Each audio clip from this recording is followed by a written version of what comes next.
vamos a hacer un repaso de hace muchísimos meses, años, no sé, de la clase última que yo dejé remasterizada. Y tratamos este tema de por qué sufrimos por el pecado de Adán, parte 1. Y lo que yo di en esa clase, más adelante pueden volverla a ver. Les voy a dar un resumen aquí. Lo que yo di en esa clase fue como un resumen de lo que pasó en Génesis de Adán y Eva. Y luego comenté cómo a partir de esto se forma es el origen del mal natural. ¿Qué es mal natural? Bueno, pues es el mal que no procede de forma voluntaria, o sea, de las personas o de cualquier ser, sino que es algo, digamos, por ejemplo, voy a dar ejemplos, terremotos, huracanes, inundaciones, etcétera, etcétera. Y como vimos que a partir del el pecado de Adán y Eva, Dios hizo maldiciones tanto a la mujer, al hombre y también a la tierra. Y eso es lo importante, Dios maldijo a la tierra. Y de hecho, por ejemplo, voy un ejemplo aquí en Romanos 8, 19, 23, que confirma esto, y no solo esto, sino que en un futuro esta maldición va a ser quitada. Dice, porque el anhelo profundo de la creación es aguardar ansiosamente la revelación de los hijos de Dios, porque la creación fue sometida a vanidad, no de su propia voluntad, sino por causa de aquel que la sometió, o sea, Dios, en la esperanza de que la creación misma será también liberada de la esclavitud de la corrupción a la libertad de la gloria de los hijos de Dios. Pues sabemos que la creación entera aún gime y sufre dolores de parto hasta ahora, y no solo ella, sino que también nosotros mismos. Entonces, esta cuestión no fue una cuestión de Dios arbitrariamente diera esta maldición, sino que estas son las consecuencias de la desobediencia de la primera pareja. Bueno, y di comentarios sobre estos versículos y cómo se debe entender, y también una pequeña sección de por qué Adán pecó. Como una pareja que supuestamente es buena, cuando dijo que cuando creó el hombre y la mujer, que esta creación es buena, o creó los seres humanos más bien, que esta creación es buena, como una pareja que todavía no ha presentado o todavía no sufre esta corrupción del mal, del pecado, puede cometer pecado. Entonces ahí hablé de eso y con una respuesta a esto. Hoy vamos a ver literalmente la respuesta a esta pregunta de la clase de hoy, que es por qué sufrimos por el pecado de Adán y Eva. Ahí va, todavía no. Así que hemos visto que Adán y Eva pecó. Dios maldijo a la tierra, permitiendo así todo tipo de pestilencia. Entonces Dios echó a Adán y Eva del jardín, sacándolos del poder rejuvenecedor del árbol de la vida. Pero eso todavía no responde a la pregunta de por qué todos sufrimos por el pecado que esta pareja cometió hace miles de años. ¿Cómo podría ser eso justo? De hecho, muchos argumentan que la enseñanza del pecado original no es solo injusta, sino que psicológicamente perjudicial. Aquí voy a hacer un pequeño paréntesis, porque a lo largo de esta clase vamos a ver lo que es el pecado original. Yo en las clases de la doctrina cristiana di casi que una buena clase de lo que es el pecado original y las discrepancias que yo tengo a la hora de la teología tradicional de lo que esto se refiere. Pues, el pecado original puede, creo que, definirse de tres maneras. Uno, que es una cuestión histórica, o sea, es cuando Adán y Eva pecaron, entonces es una cuestión histórica. Dos, es una cuestión que se trata de la corrupción o nuestra forma en que nuestra naturaleza humana empezó a tener una inclinación al pecado. Y el tercer sentido también es, y es lo que no estoy de acuerdo, y eso lo quiere mucho la Iglesia Católica y bastantes cristianos evangélicos o protestantes, es que creen que el pecado original es una impartición de la culpabilidad de Adán y Eva hacia nosotros desde el nacimiento. Y aquí aquí el autor, que es Clay Jones, asume estos tres sentidos de que a lo que se refiere este pecado original. Yo no estoy de acuerdo con la 3, o sea, yo no creo que haya fundamento bíblico de la culpabilidad adámica que se nos imparte simplemente por nacer humanos, pero en varias citas que voy a dar en este momento van a asumirse que esto es cierto, obviamente. Más adelante, cuando edite este video, voy a poner una cinta donde hablo en la doctrina cristiana sobre el pecado original y mis razones de por qué esto no debería creerse. Pero por lo demás, asumamos esto, pero cada vez que se habla de la culpabilidad adámica, yo no estoy de acuerdo, pero sí estoy de acuerdo en que sí nos imparte una corrupción. Entonces, dejando de lado este gran paréntesis, podemos continuar. Como dijo el gurú de la autoestima, Nathaniel Brandon, la idea del pecado original es anti-autoestima por su propia naturaleza. La noción misma de culpa, involución o responsabilidad es un asalto a la razón, así como la moralidad. El filósofo Ian McFarlane lo resume así. La idea de que todos somos culpables por la fechoría de un antepasado es vista como moralmente indignante e históricamente increíble, resumiendo para muchos todo lo que está mal en el cristianismo. Del mismo modo, el teólogo John Hick afirma la política de castigar a toda la raza humana subsiguiente por el pecado del primer par es, según los mejores estándares morales humanos, injusta y no proporciona nada que pueda ser reconocido por estos estándares como una teodicea. Para los que no recuerdan, en la primera clase dimos qué es el significado de teodicea y es simplemente la justificación que uno puede dar de por qué Dios permite el mal. Entonces, todo este libro es en sí una teodicea, cómo justificar a Dios de por qué permite el mal. Pero Adán y Eva tienen una relación única con cada uno de nosotros y el pecado original tiene sentido si lo pensamos profundamente. De nuevo, otra razón por la que sigo dejando esto es que digamos, hay mucha gente católica que va a ver y tal vez crean esto. Tampoco voy a ser tan enjuicioso para no pensar que hay diversidad de creencias, especialmente en la culpabilidad adámica. No. Sigamos. Voy a tomar agua primero. Entonces vamos a ver 3 formas en cómo nos relacionamos con Adán y Eva. Primero sería la jefatura federal o representativa. Varias explicaciones sobre cómo nos relacionamos con Adán tienen mérito. Primero, y está en pantalla, Adán es nuestro jefe federal o representativo. A menudo, a lo largo de la historia, se ha elegido una cabeza para representar a un país. Una vez que esta cabeza ha sido elegida, puede declarar la guerra sin hacer que los ciudadanos individuales del país voten por hacerlo. Del mismo modo, Adán era el jefe federal de la raza humana y eligió rebelarse contra Dios, convirtiéndose así a su raza en rebeldes. El no votar individualmente para hacer que Adán sea el líder de nuestra raza no importa, porque Dios sabe quién nos puede representar mejor. Además, si Dios sabía que todos nosotros hubiéramos actuado de manera similar, no se equivoca al elegir a una persona que nos represente. Además, como el teólogo sistemático William Shedd, no sé si se pronuncia así, suena como malo. Bueno, William, este compa, lo expresa así. El pecado de Adán se imputa a la posteridad de la misma manera que la justicia de Cristo se imputa al creyente, es decir, inmerecida y gratuitamente. De nuevo, como antes dije, no creo que exista o no creo que sea bíblico la culpabilidad adámica, pero sí creo que esto es bastante consistente con la corrupción de Adán, digamos, esta corrupción que tenemos de inclinación hacia el pecado.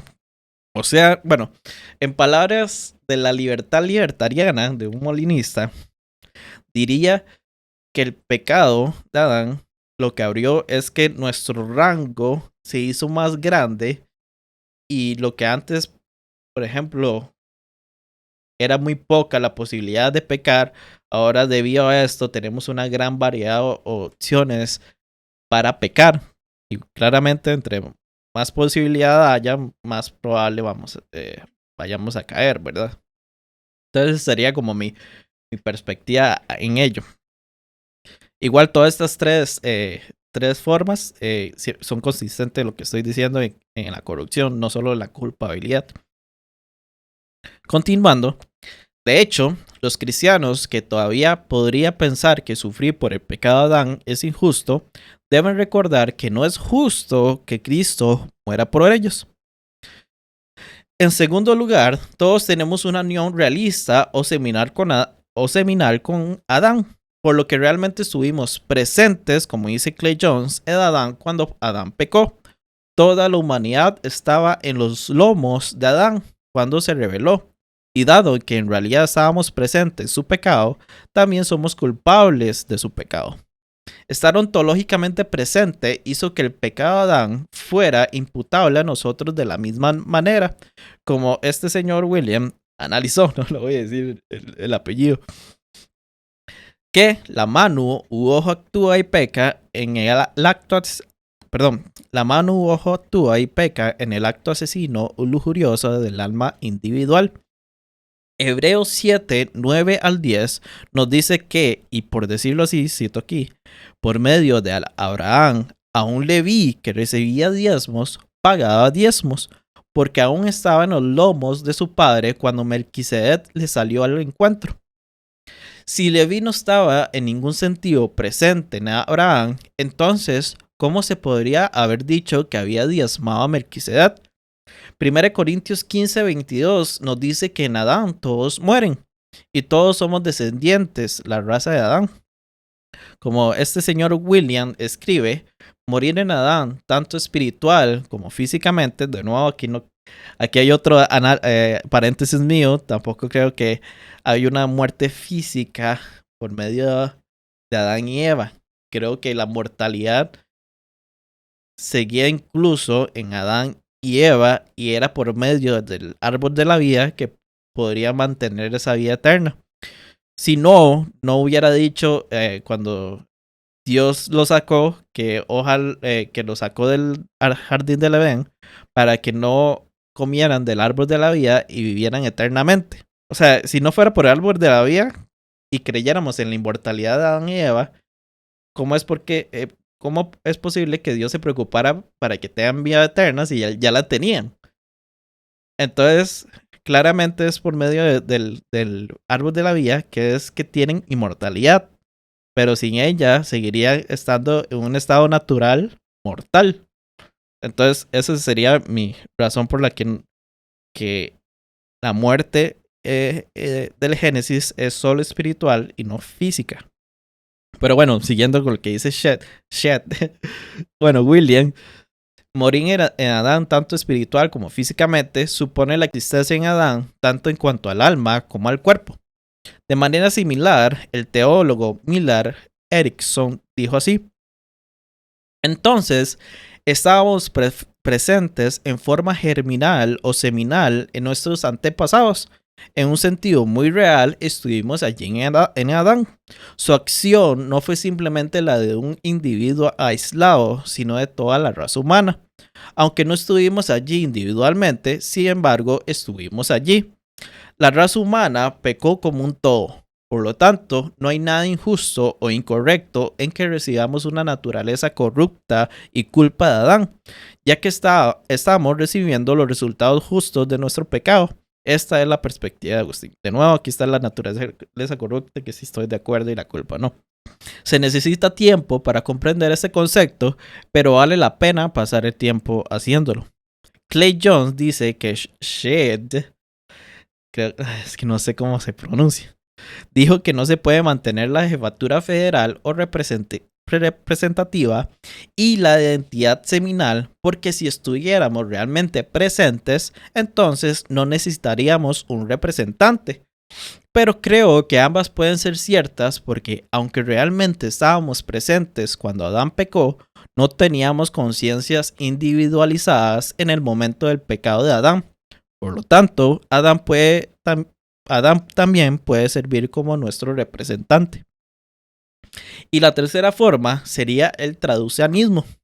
Hay una respuesta, digamos, que es esta, que es más convincente de por qué sufrimos por el pecado de Adán y Eva, y creo que para mí es la más acertada. Es decir, son nuestros primeros padres nuestros padres originales y nosotros somos ellos. Para entender por qué sufrimos por su pecado, en esto debemos ser claros. Adán y Eva se reproducen sexualmente. Somos la reproducción sexual de Adán y Eva. Como dijo Jesús en Juan 3:6, lo que es nacido de la carne, carne es. Lo que es nacido del espíritu, espíritu es. En otras palabras, una vez que Adán y Eva pecaron y luego tuvieron una naturaleza caída, solo pudieron reproducir su propia condición caída. No podían reproducir algo mejor que ellos mismos. Tenemos nuestras almas de Adán y Eva. De hecho, obtuvimos nuestra conciencia de Adán y Eva.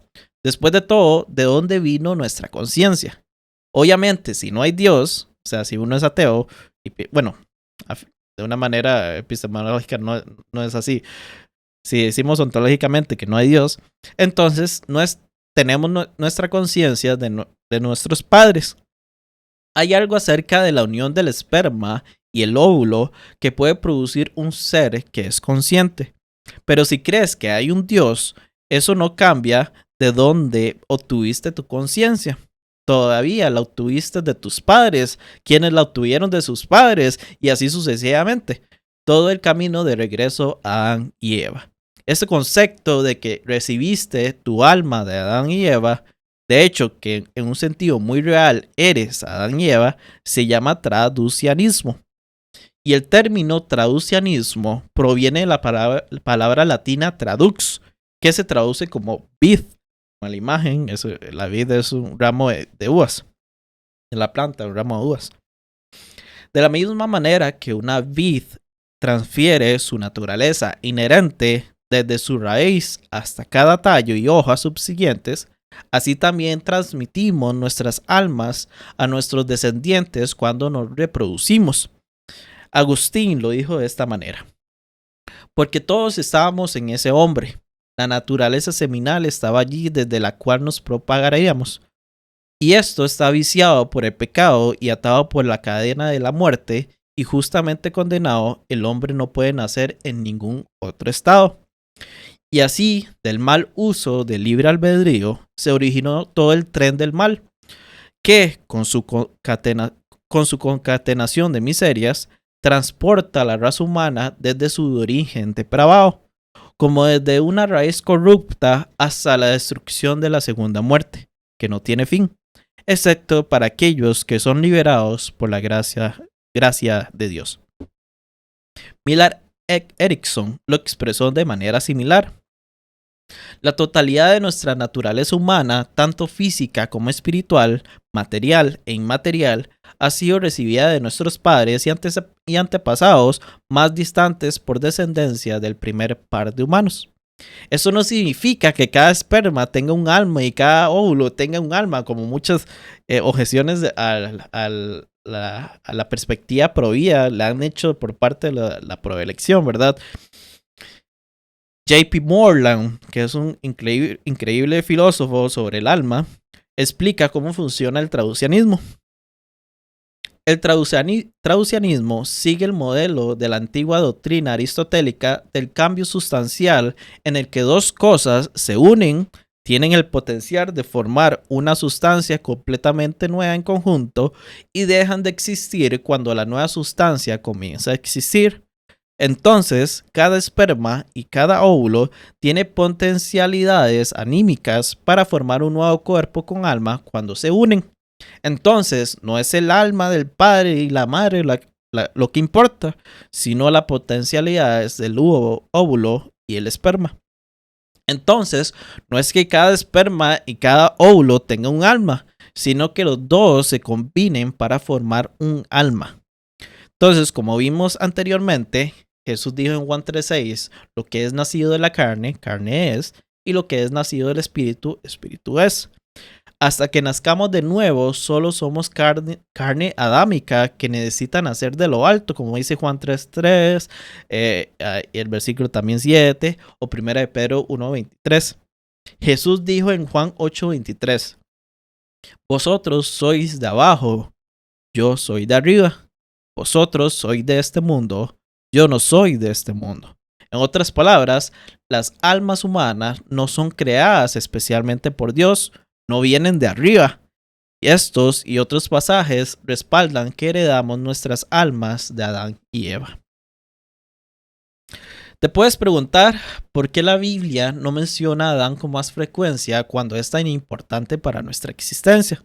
Pero la palabra Adán aparece regularmente en el Antiguo Testamento.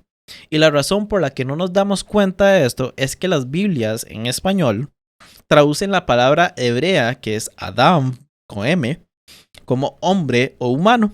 En otras palabras, aquellos que leen el texto hebreo verían la palabra o nombre Adán y Adam en todo el Antiguo Testamento. Por lo tanto, el lector del Antiguo Testamento hebreo no estaría confundido acerca de nuestra identidad con Adán. Lo que todo esto significa entonces es que todos nacimos con naturalezas inclinadas al pecado. De hecho, David confesó en el Salmo 51:5: yo sé que soy malo de nacimiento, pecador me concibió mi madre. A veces la gente pregunta cómo Jesús, si el traducianismo es cierto, podría haber nacido sin una naturaleza pecaminosa, ya que habría heredado una naturaleza pecaminosa de María. Así que recuerden los versículos de Juan 3:6 y Juan 8:23 que vimos antes, lo que es nacido del Espíritu, espirituales, y que Jesús es de arriba y no es de este mundo. Dios ciertamente es capaz de resolver eso, especialmente porque con la concepción de Jesús, el esperma del hombre estaba ausente. Recuerde cómo la formación del óvulo y el esperma hace un alma por parte de un ser humano. Además, Génesis nos dice que el aplastador de la serpiente vendrá de la simiente o descendencia de la mujer. Esto fue en Génesis 3:15.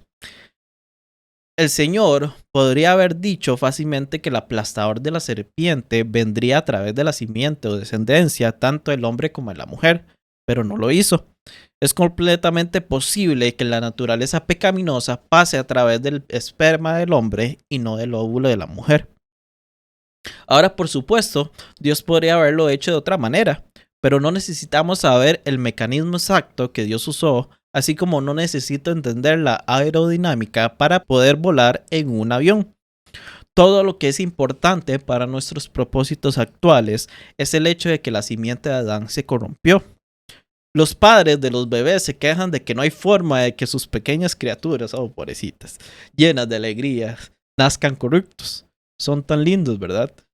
Pero la mayoría de los que tienen hijos mayores como a los terribles 2 años, se dan cuenta de que eso es falso. Como dijo Agustín, la única característica inocente en los bebés es la debilidad de sus estructuras. Las mentes de los infantes están lejos de ser inocentes. Luego en otras clases vamos a ver otros ejemplos de eso. Dicho esto, aunque los bebés ciertamente poseen una naturaleza pecaminosa, no significa que cuando están furiosos en realidad están cometiendo pecado, ya que realmente no saben lo que hacen. Entonces, no se le puede culpar a alguien de algo que no sabe que está malo, ¿verdad? La buena noticia es que en Cristo no solo eres perdonado de tus pecados, sino que también tienes una unión orgánica con Jesús. Y la simiente de Cristo siempre merece el cielo, incluso si todavía tiene que dar mucho fruto, porque como simiente de Cristo eventualmente dará mucho fruto, suponiendo que haya tiempo suficiente para que eso suceda, ¿verdad? Estas 3 formas que nos relacionamos con Adán, asimismo hacen que podamos relacionarnos con Jesús. De hecho, el Nuevo Testamento llama a Jesús el último Adán. Romanos 5, del 14 al 15, dice que Adán era la figura del que había de venir, pero no sucede con la dádiva como con la transgresión. Pero sí por la transgresión de uno murieron los muchos más, la gracia de Dios y el don por la gracia de un hombre Jesucristo abundaron para los muchos. De manera similar, en 1 Corintios 15:22 y el versículo 45, aprendemos que porque así como en Adán todos mueren, también en Cristo todos serán vivificados. Luego, el primer hombre, Adán, fue hecho alma viviente, el último Adán, espíritu que da vida. Cuando Jesús vino, la humanidad tenía la educación del horror del pecado y la corrupción. Para entonces, muchos se dieron cuenta de que eran pecadores desesperados, excepto aquellos como los fariseos que pensaban que todos menos ellos mismos eran los pecadores desesperados, ¿verdad? Pero considere las similitudes entre la tentación de Eva y la tentación de Jesús. Génesis 3:6 dice, cuando la mujer vio que el árbol era bueno para comer, o sea, esto hace una referencia en 1 Juan 2:16, que son los deseos de la carne. Y luego Mateo 4:3 dice que después de que Jesús ayunó 40 días, Satanás le dijo, si eres hijo de Dios, di que estas piedras se convierten en pan. Luego otra vez en Génesis 3:6 dice que el fruto era agradable a los ojos. De nuevo, una referencia a Juan 2:16 de los deseos de los ojos. Mateo 4:8-9 dice que otra vez el diablo le llevó a Jesús a un monte muy alto y le mostró todos los reinos del mundo y la gloria de ellos y le dijo, todo esto te daré si postrándote me adoras. Jesús enfrentó todas estas tentaciones sin pecado. Es el último Adán. O sea, las mismas tentaciones que tuvo Adán y Eva, Jesús las venció. Él es el último Adán, el único que necesitaremos. A veces las personas se quejan de que no teníamos opción de nacer pecaminosos. Eso es cierto. No teníamos otra opción, al igual que las personas nacidas en familias alcohólicas, familias empobrecidas o familias de mala reputación, no tenían otra opción. Pero podemos recurrir a Jesús, el último Adán, y nacer de nuevo en una nueva familia y recibir una nueva naturaleza. La tragedia puede convertirse en una bendición. Cuando el jugador del fútbol americano de los Philadelphia Eagles, John Dorembo, se llama así, cuando este tenía 12 años, su padre golpeó a su madre, que se llamaba Katy, hasta la muerte con una herramienta eléctrica. El padre de John fue sentenciado a 13 años de prisión. La hermana de Katy, que era su mamá, y esta se llama Susan, ganó una intensa batalla legal para obtener la custodia de John y su hermana. En America's Got Talent, donde John realizaba una rutina de magia, su tía y madre Susan dijeron sobre ese accidente que la peor tragedia de mi vida se convirtió en mi mayor regalo. Algo verdaderamente trágico también puede convertirse en una bendición. Hay en el cristianismo lo que se llama una tradición de O Felix Culpa. O Felix Culpa es latín para O afortunada culpa. En otras palabras, aunque el pecado de Adán fue trágico, y fue trágico, el Señor lo usó para bien. La caída preparó el camino para el vencedor celestial, el héroe cósmico Jesús, para conquistar a Satanás, el mal y la muerte. Jesús es el aplastador de la serpiente. Y hay más que eso. Pablo concluyó a los romanos con una advertencia de que vigiléis a los que causan disensiones y tropiezos contra las enseñanzas que vosotros aprendisteis y que os apartéis de ello. Dijo que por medio de palabras suaves y lisonjeras engañan los corazones de los ingenuos. Esto es lo que hizo Satanás, ¿verdad? Satanás trajo la división al mundo, separando al hombre de Dios y el hombre del hombre. Luego, en el versículo 19, Pablo dijo, en una clara alusión del árbol del conocimiento del bien y el mal, dice que quiero que seáis sabios para lo bueno e inocentes para lo malo. Finalmente, Pablo dijo en el versículo 20 que y el Dios de paz aplastará pronto a Satanás debajo de vuestros pies. En otras palabras, no es solo Jesús el aplastador de la serpiente.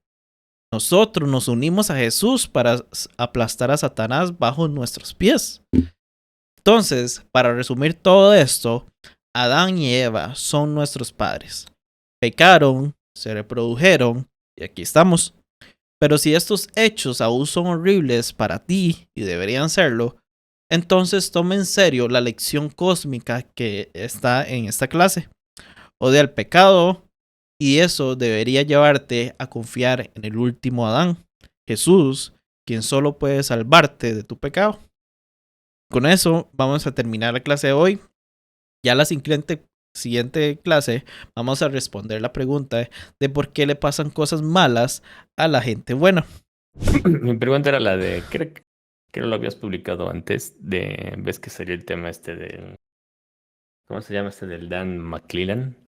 Y ves que comentaste el ¿Cuál? tema de la muerte espiritual, que tú no crees que haya cierto, que no Ujú, haya sido una muerte física la de Adán cuando comieron del árbol, ujú, sino una muerte espiritual. ujú, Y la respuesta que daba este Mike y el otro boludo de Marco, no me acuerdo bien si es así es su nombre, apellido. Decían que no hay nada en la Biblia que indique una muerte espiritual, sino que hay que aceptar que Dios le mintió a Adán y Eva cuando lo dijo, porque si comen del árbol van a morir, ¿no?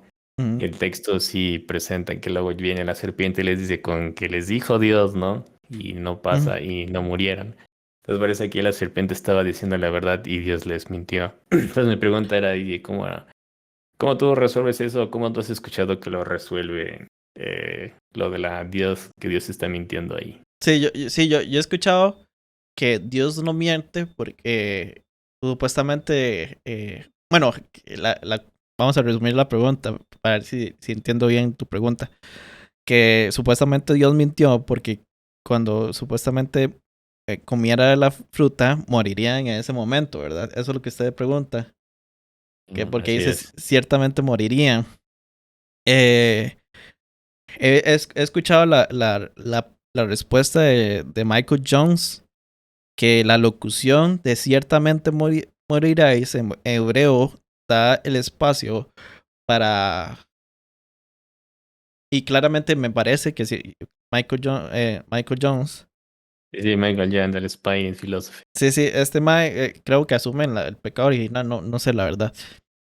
Eh, dice así, dice que la locución hebreo da la, la, el espacio para que esta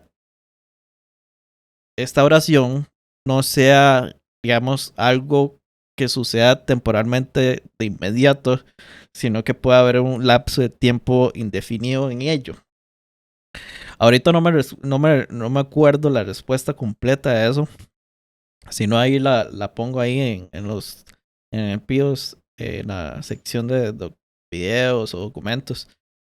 Pero, pero, Ah, pero el Michael Jones sí asume, me parece que asume el, el pecado original como una cuestión física. Sin embargo, recuerdo que Dr. Craig dice que todos los versículos que tenemos de Romanos eh, hablan de una cuestión espiritual porque habla como del espíritu de uno, mientras que cuando hablamos del... Es que no me sé, tengo que ver de nuevo. Le respondo después en otra clase porque no quiero ya, malinterpretar a mi queridísimo Craig, ya al está, tío sí, sí, Craig. vale, vale. Pero Dale, dale. en ciertas en palabras más claras, lo que dice Craig es que los versículos que hablan de la muerte de Adán hablan de un sentido espiritual, mientras que en otra parte, cuando hablamos de la cuestión física, no habla en sí del pecado de Adán y Eva. Pero más adelante les retomo, porque ahorita no me sé exactamente las palabras de los dos, de hecho. Entonces, cuando vea los dos videos, que sé los recursos dónde están, les dejo una mejor respuesta. First of all, in 1 Corinthians 15, Paul says that the reason that we have this soma psychikon, or natural body, that is to say, our mortal, corruptible body, is because that's how the first man, Adam, was created. Now, that was so striking when I saw that, that Adam was not mortal in virtue of his fall, he was mortal in virtue of his creation. And then when I looked back into Genesis 3, the story of the fall, you notice that Adam and Eve just don't fall over dead when they eat the fruit of the tree, even though God told them, the day you eat of it, you will die. They didn't die physically on that day. What happened to them? They experienced a spiritual death. They were alienated from God and now estranged from Him, so that the consequences of eating the fruit was spiritual, not physical. Moreover, why have a tree of life in the garden if they were naturally immortal? You remember the reason God expels them from the garden is lest they eat from the tree of life and become immortal. God didn't want them to eat the tree of life now that they had fallen into sin. But if they hadn't fallen into sin, why would they need the tree of life if they were naturally mortal? So it struck me that really what both Paul and Genesis 3 is teaching is that Adam and Eve were created mortal. They are ordinary biological organisms that would eventually die unless they ate of the tree of life. And so in 1 Corinthians 15 again, what is the solution to the death to which our mortal bodies are subject? Well, it's the resurrection. God will raise us from the dead. So you have physical death and physical resurrection in 1 Corinthians 15. Now, when you turn over to Romans chapter 5, where Paul talks about the first Adam and then Christ as the second Adam, what do you have there? You have spiritual death of Adam. And what's the counterpoint to spiritual death? It's not resurrection, it's justification. So the answer to spiritual death is justification by Christ's atoning death. So there's a striking dissimilarity between 1 Corinthians 15 and Romans 5, both New Testament passages on Adam.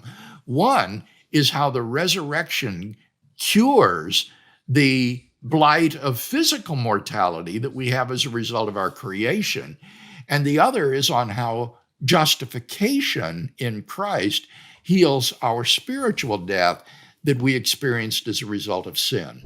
Podrías listar todas las posiciones al respecto por motivos de saber enciclopédico. Me imagino de la perspectiva de Adán y Eva. No, yo creo que es de las que yo conozco. Me imagino que hay más. Me imagino que hay más categorías.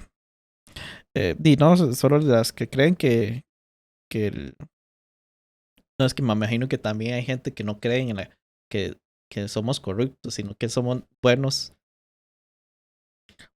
de nacimiento, ¿verdad? Me imagino también. Y luego los que somos corruptos de nacimiento, pero no creen en pecado original, como yo. Luego están los que sí son corruptos, sí creen que somos corruptos de nacimiento y creen en el pecado original.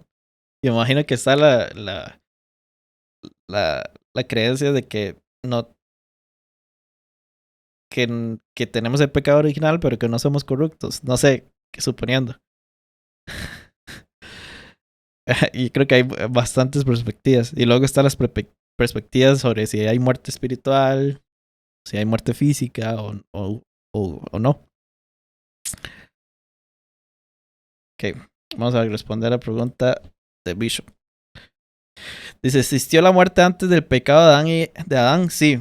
De hecho, vamos a la Biblia para decirles. Ok, dice. Cuando Dios está haciendo la semejanza, dice que ejerce dominio. Y luego dice llenar la tierra, sojuzgarla y ejercer dominio. Ya, vamos a ver otros paralelos. A ver. Dice sométenla y dominen a los peces del mar. Hay un académico, más adelante les paso el artículo, que elabora que estas palabras, someter y dominar, creo que sométanla, siempre en todos los paralelos en la Biblia, se trata de como un rey político o alguien que ejerce un gobierno, lo hace de manera fea, digamos, como... Es que no sé si saben qué es concha. Bueno, sí pueden saber qué es concha en otros países, pero aquí decimos concha cuando usted es grosero con alguien. Usted es concho, usted es concha. El peor ejemplo que pude dar.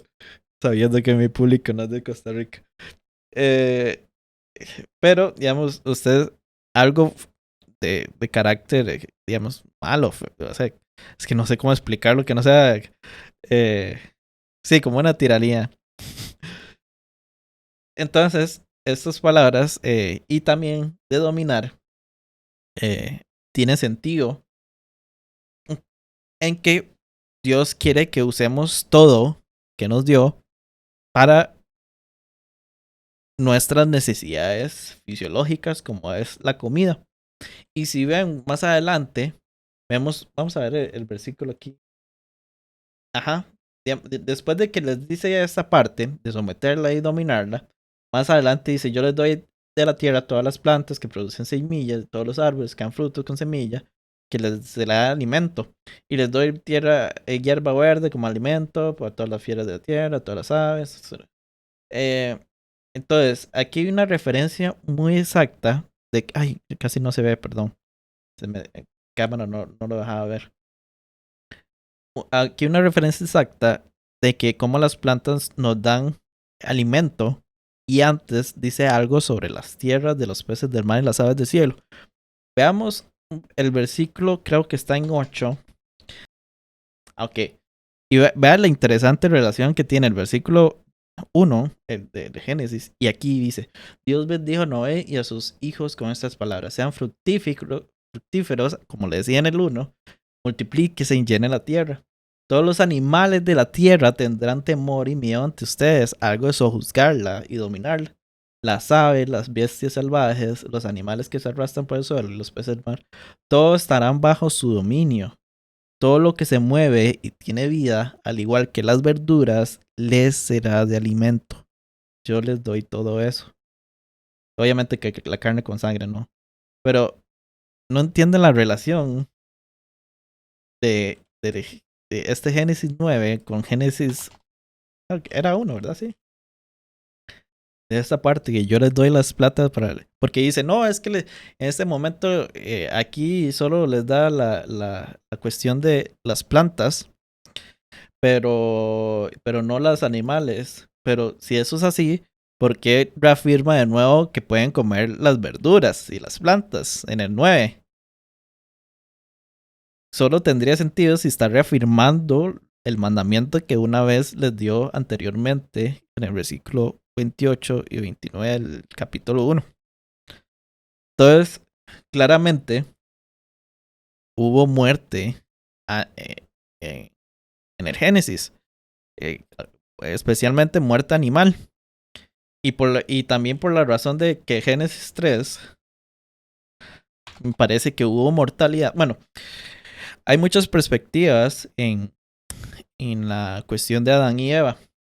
Mi perspectiva sobre ella es la de Michael Heiser, que en el versículo 1 de Génesis, Dios creó al ser humano en el día 6. ¿Dónde está el día 6?